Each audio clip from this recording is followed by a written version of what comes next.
Tugiye kuganira ku kibi cyo kunywa amazi menshi. Iyo ikintu cyabaye cyinshi kirengeje urugero aba ari kibi. Buriya kunywa amazi arengeje urugero bigira ingaruka mbi ku buzima. Iyo tugiye kuganira muri iyi video, turakusanya ibyo abashakashatsi bagiye baganiraho turebe. Muganga mu bitaro bya muri Tanzania byitwa Hospitali ya Taifa Muhimbili, bamwita Sadik, yavuze ko iyo amazi abaye menshi kurusha akenewe umubiri atari byiza, kuko igihe umuntu yisanga mu byago byo kugira uburozi mu mubiri, ibyo bita water toxicity mu ndimi z'amahanga. Kugira uburozi bwinshi mu mubiri hari ubutare bw'ingenzi bugabanuka, harimo n'ubwitwa sodium. Iriya sodium ni imwe muri amayirimo agize umubiri afasha umubiri gukomera, afasha no mu munyu turya haba harimo sodium na chloride, nabivuze ko ari sodium chloride, ngo harimo n'umunyu ukenewe cyane. Noneho uyu nguyu bita Sadik yakomeje avuga ati hari ubwo abantu dushishikarizwa kunywa amazi menshi tutitaye ku rugero rwayo. Buriya kunywa amazi ugendana no ku biro umuntu ufite.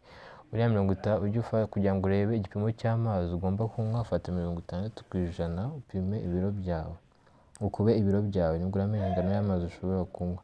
Birashoboka ko umuntu yabona mugenzi we anywa litiro 5 z'amazi ku munsi, nawe agatangira kunywa iyo ngano, kandi badahuje ibiro, batanahuje imyaka, kandi atitaye kubanza kumenya niba umubiri ubyemera cyangwa utabyemera.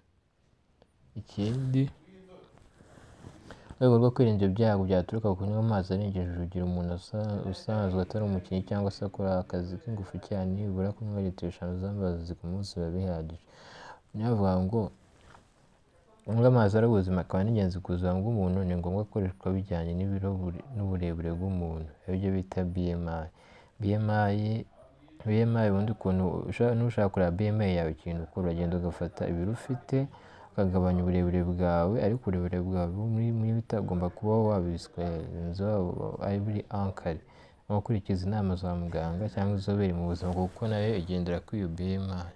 Ntabwo rero ugomba kunywa amazi uko wishakiye utazi na BMI yawe.